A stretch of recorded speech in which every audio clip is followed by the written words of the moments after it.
Si bapak tua itu lalu marah dan membanting tasbihnya. Setelah itu dia tidak pernah beribadah lagi. Lalu seketika itu juga si pemuda itu mendapatkan pencerahan. Dia menjadi orang yang sangat bahagia.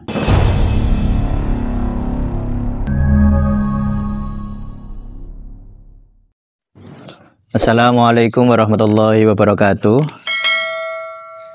Salam jumpa lagi di Ngasai Ngaji Kisah-Kisah Sufi.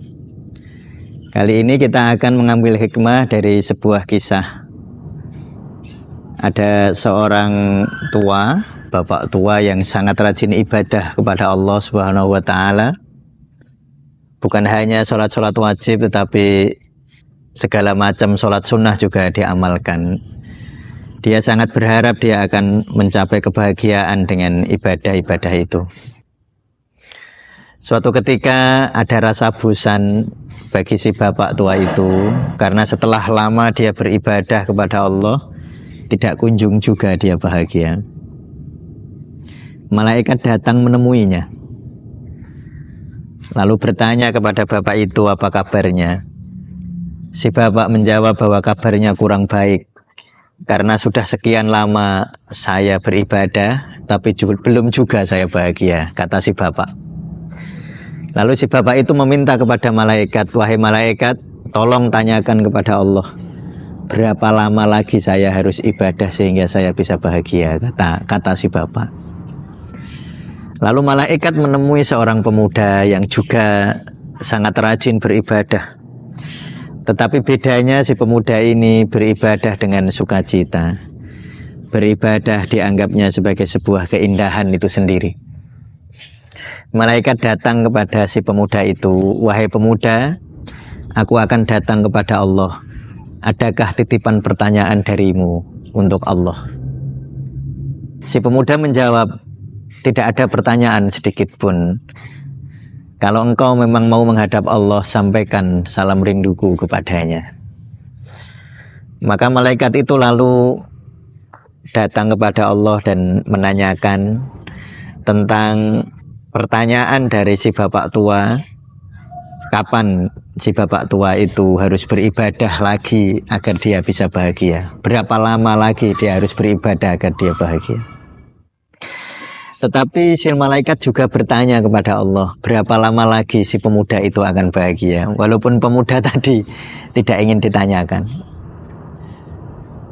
Lalu malaikat itu setelah mendapat jawaban dari Allah, si malaikat ini datang kepada bapak tua tadi.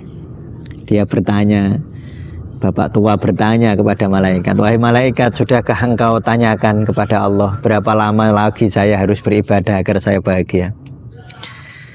Lalu malaikat menjawab, kata Allah, 3 tahun lagi. Mendengar kata-kata malaikat itu, si bapak tua marah. Betapa tidak adilnya Allah, sudah sekian lama berpuluh-puluh tahun aku beribadah, tidak juga aku bahagia, dan masih diperlukan 3 tahun lagi. Si bapak tua itu lalu marah dan membanting tasbihnya. Setelah itu dia tidak pernah beribadah lagi. Lalu si malaikat datang kepada si pemuda tadi. Si pemuda berkata kepada malaikat, wahai malaikat, sudahkah engkau sampaikan salam rinduku kepada Allah? Malaikat itu menjawab, sudah wahai pemuda.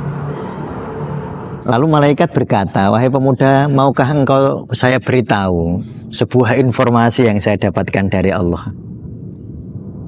Lalu si pemuda bertanya, apa itu katanya? Malaikat berkata, kalau engkau ingin bahagia wahai pemuda, engkau harus beribadah selama sejumlah daun-daun yang ada di sini katanya. Seandainya dihitung jumlah daun itu misalnya 1000, kamu harus beribadah 1000 tahun lagi untuk bisa bahagia. Mendengar jawaban itu, si pemuda itu tersenyum sangat bahagia. Dia bertanya kepada malaikat, wahai malaikat, berapa jumlah daun di seluruh dunia ini? Seandainya aku harus beribadah kepada Allah sejumlah daun yang ada di seluruh dunia ini. Seandainya di seluruh dunia ini ada jutaan daun atau bahkan miliaran daun, dan saya harus beribadah kepada Allah selama jutaan tahun agar saya bahagia. Saya sangat bahagia mendengar berita ini, wahai malaikat. Saya akan beribadah sampai ajal saya menjelang. Tidak peduli berapa lama saya harus beribadah. Lalu seketika itu juga si pemuda itu mendapatkan pencerahan. Dia menjadi orang yang sangat bahagia.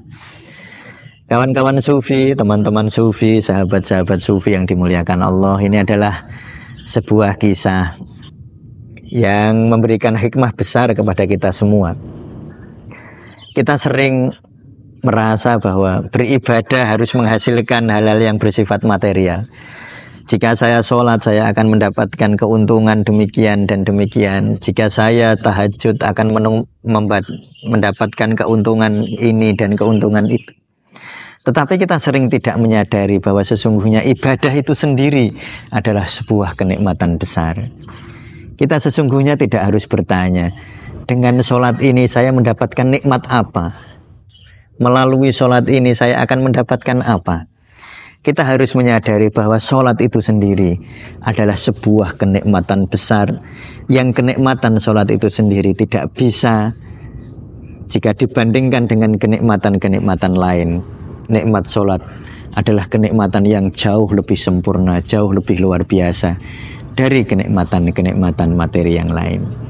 Mari kita nikmati ibadah kita kepada Allah. Mari kita hayati, kita renungi, kita nikmati dengan sebenar-benarnya pada saat kita sholat menghadap Allah Subhanahu wa ta'ala. Assalamualaikum warahmatullahi wabarakatuh.